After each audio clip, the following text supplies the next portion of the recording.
That time Bongo Maffin Jah Seed took his shot with Annie Lennox.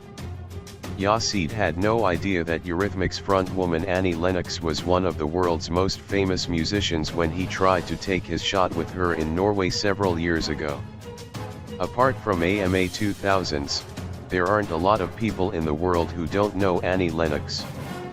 But the Bongo Maffin star told the trending SA panel of presenters this week that he thought she was just a really attractive woman when the pair met. I bumped into Annie Lennox in Norway at a military show. I say, yo, she looked enticing. I say, yo, what's your name?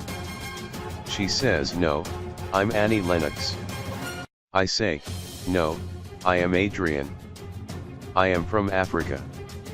Can I have your number?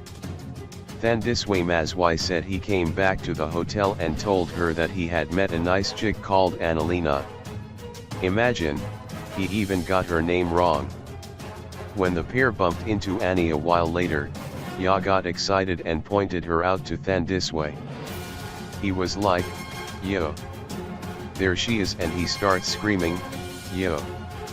Annalena. I am like, that's not Annalena. That is Annie Lennox, Thandisway added. It is just one of several stories from the group's travels around the world that have been shared since their reunion earlier this year. They have been performing across the country over the last few months and recently released their latest single Harare. Speaking to SUBCRIBE, the group's former mentor and label boss Oskido said there was no bad blood in the group since their return. They were just taking a break and they are back together now. There is no bad blood and no tension in the group. We just decided that now was the right time to get them back together and record a project. Many groups take a break, it is normal, but we are just grateful that they have come back together again.